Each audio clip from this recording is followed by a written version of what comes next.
The struggles no one talks about. We have so many struggles, right? You've got the struggles of being a dancer, the rejection, the no's, the constant having to like train financially, what that looks like, the physical, you know, our bodies, injuries, navigating all of that. But we also have the struggles of being like a freelance person, money, managing money, having other jobs to kind of fit around that, managing a schedule. Sometimes a job comes in last minute or an audition comes in last minute and you're working in the bar and you can't get out of it, and now you're missing that opportunity and the frustrations. Like, we are managing so many struggles and ups and downs, and it is really challenging. I'm trying to think of, sometimes I laugh and I say to people, I actually don't know how I've survived.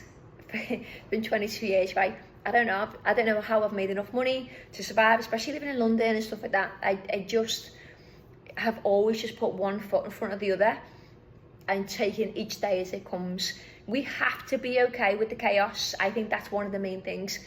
If early on in your dance career, you really know that freelance lifestyle of like never know where your next paycheck is coming in, never know what's going on, like if that's really, really difficult for your personality and the way you want to live your life, just know that at the beginning, because I think so many people stay in it and they're really miserable because of the way that we need to live our lives. So I think you have to learn how to be okay with the chaos and how to like thrive within chaos.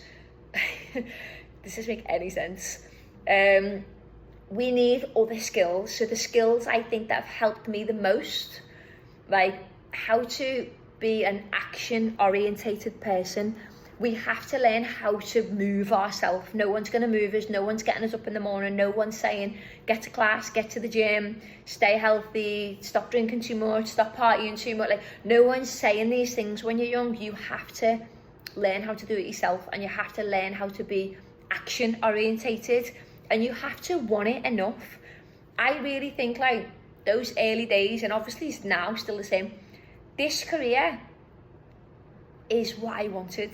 And there was nothing that was gonna pull me off, because I always used to say to myself, well, if not this, then what? What else is there? What else am I doing? Like, what's the other option? And so if you really close that door of like, or what else, that was so firmly closed for me. I was just like, well, might as well just continue with this then, you know? And then again, it was just putting that one foot in front of the other. We have to build our skill set in like mindset, like personal development, reading the books, listening to podcasts, having a good environment. Like, who are your friends? Who are you surrounding yourself with? And I don't even mean fully just surrounding yourself with people that do the same thing as you. I had my dancer friends, and that was great because we could motivate each other. Sometimes we could go to class together, auditions together, and that was really cool. But I needed my other friends. I needed my friends that inspired me in different ways. Like, my best friend at the time was like a photographer. Some of my other friends were like fashion, hairstylists. Like, they inspired me. I used to go to different things with them, like in step into their world, go to their parties, fashion week, or like photography exhibitions. Like, that really kept me grounded and also inspired on what I'm doing and what else I want to like bring to my own career.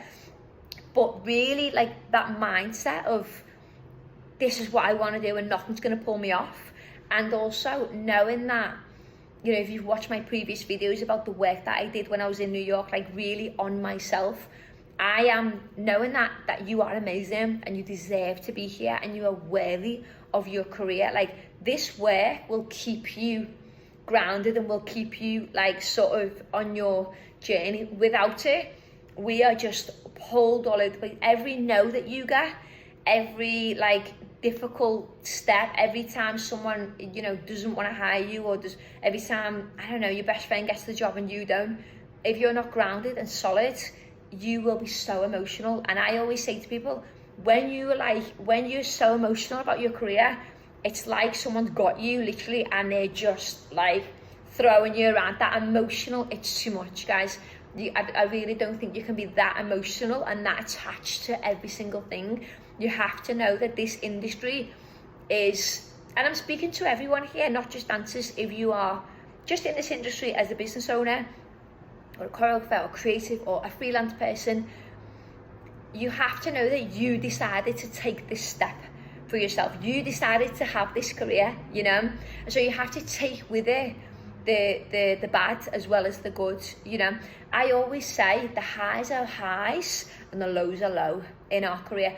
The highs are, I have been on stage in front of like so many people. Some of the moments that I've experienced are like, wow. Like I remember working in Stade de France in Paris. It's one of the biggest stadiums in the world, and I remember stepping out into that stadium and like gasping. It was just like the roar of an audience like that is honestly, guys, it's the most amazing thing. The highs are high, the lows of what we do can be really low, and you have to try and navigate that. If that is insane for you, then you know you have to figure that out. I'm not going to say don't do it, because I think you just need to learn how to navigate it and how to better yourself and upskill in yourself to learn how to deal with it. I hope this is helpful for people, because I know like we lose so many dancers and freelance artists. We lose so many of them because it's so challenging, and I really, really want people to stay and to do it and have amazing careers. But I think more than anything is we need to upskill and get as good as you can in everything, not just the dance or the, you know, whatever it is that you do, not just the skill. You have to be good at all the things, the marketing, the social media, the business, the managing your finance, the managing your schedule, the organization, like everything. I know that sounds exhausting, but it really is all part of it.